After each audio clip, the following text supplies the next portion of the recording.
আসসালামু আলাইকুম রহমতুল্লাহ। প্রিয় দিনী ভাই ও বোনেরা, পূর্বের ভিডিওর মধ্যে আমরা জেনেছি যে নামাজের মধ্যে ওয়াজিব কয়টি ও কি কি। আজকে আমরা জানবো নামাজের মধ্যে সুন্নতে মুআক্কাদা কয়টি ও কি কি।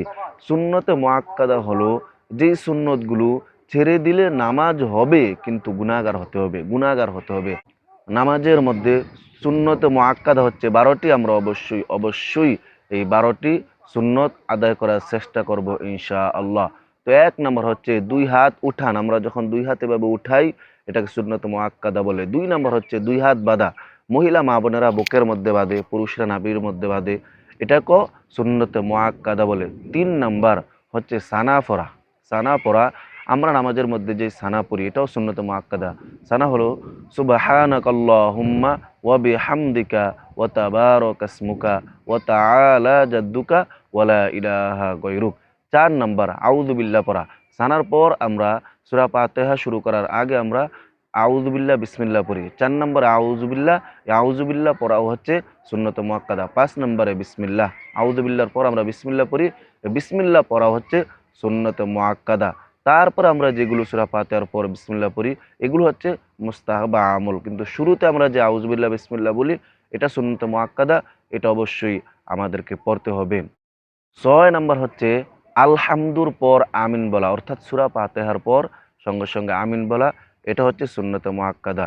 7 নাম্বার হচ্ছে প্রত্যেক উঠা বসায় আল্লাহু আকবার বলা, এটাও সুন্নতে মুআক্কাদা। শুধু তাকবীরে তাহরিমা আল্লাহু আকবার বলে আমরা যে নিয়ত বাঁধি এটা হচ্ছে ফরজ। আর বাকি সবগুলো আমরা রুকুতে যাওয়ার সময় আল্লাহু আকবার বলি, সিজদাতে যাওয়ার সময় আল্লাহু আকবার বলি, আবার উঠার সময় আল্লাহু আকবার বলি, এগুলো হচ্ছে সুন্নতে মুআক্কাদা। এগুলো যদি আমরা আল্লাহু আকবার না বলি নামাজ হবে কিন্তু আমরা গুনাহগার হতে হবে। তারপরে হচ্ছে 8 নাম্বার রুকুর তাসবিহ বলা। রুকুর মধ্যে আমরা যে তাসবিহ পড়ি সুবহান রাব্বিয়াল আযীম, সুবহান রাব্বিয়াল আযীম, সুবহান রাব্বিয়াল আযীম, এই রুকুর তাসবিহ বলা। রুকু করা ফরজ কিন্তু রুকুর তাসবিহ বলা সুন্নতে মুআক্কাদা।